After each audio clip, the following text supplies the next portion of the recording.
Hey, buddy. Hey, this is Jordan. Hey, buddy. My question was, I kind of missed out on a slide, I think. The Cornejo. Yeah.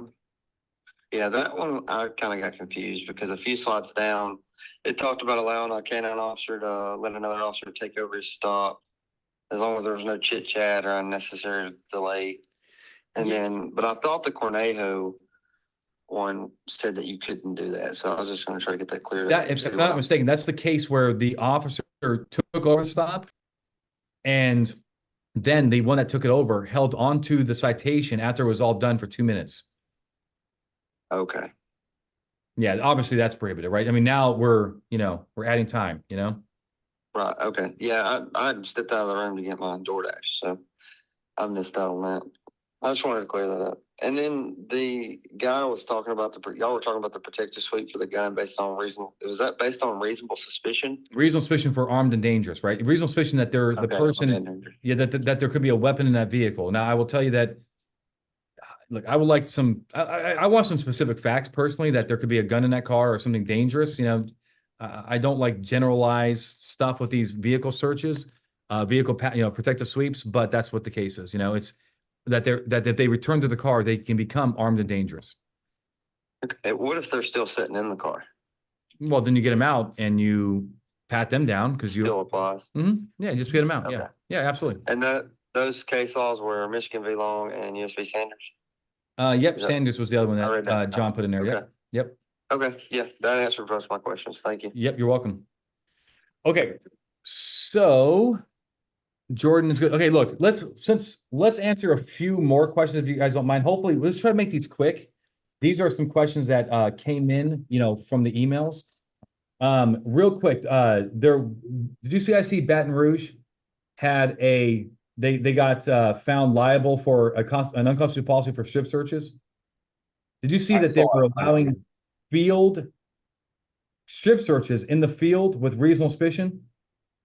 Come on, Baton Rouge. I mean, I just brought it up because it's like such an obvious violation. So anyway. Yeah. So yeah, they said that the court said the court is unpersuaded that anything less than probable cause is sufficient to justify a strip search of a non-arrestee. It said the policy's been around for 30 years. Nobody in 30 years. I mean, I don't know. Have we taught in Baton Rouge? Maybe we should have caught this a little earlier. Maybe we should help these guys. Like, what are you guys doing in Baton Rouge? Okay. Yeah, I don't know. Rick, well, maybe we shouldn't check and see if anybody's ever taught there, Rick. Yeah, maybe we're gonna be dragged in it. Maybe probably John Ween is taught there because he probably would have taught that, like, then arrest him for battery or something. All right. This quick question is from a cop in Mountain Home, Idaho. And he says, like, basically, just in a nutshell, they have a house fire, right? And they have these people that are going to their house, like, next door, and then their house is not on fire yet, but they want to, like, recover their personal property, make sure they get out their computer, I guess, and their keys or whatever. And the cops want to know, generally under the Fourth Amendment, we can't answer under state law, of course, but under the Fourth Amendment, can they restrict these people from going into their home? So the neighbor's house is on fire? Yep. And I guess it's close enough that the cops are concerned that that house can catch on fire.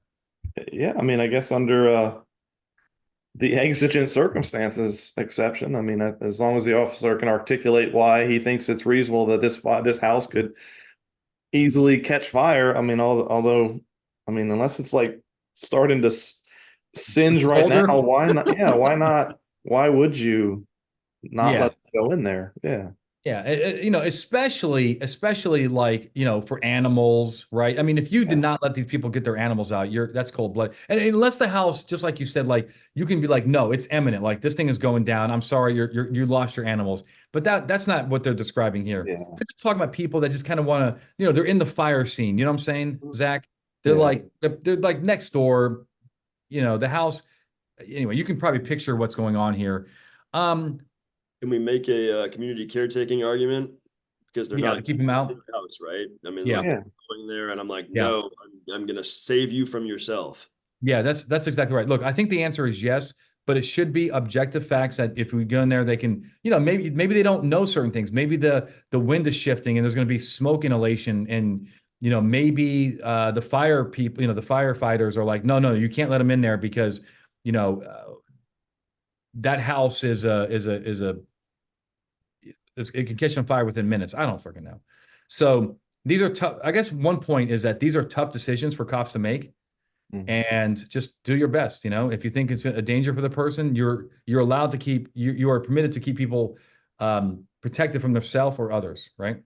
And I think a firefighter is telling you that that's too dangerous, then that would That's good enough for government work. that helps. Yeah, Yeah. I agree. Just use good judgment though, right? I mean, I have seen some situations, not necessarily with fires, but just like nobody can go in the cul-de-sac, and it's like, there's like something kind of stupid going on. Like one house is, I'm not saying like gunfire and stuff like that. I'm just saying some stuff seems a little excessive.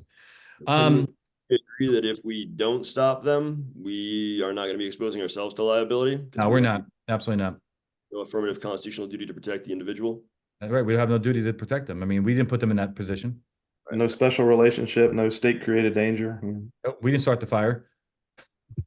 We didn't start the fire. There you go, Billy Joel. Yeah, Billy Joel. Exactly. All right.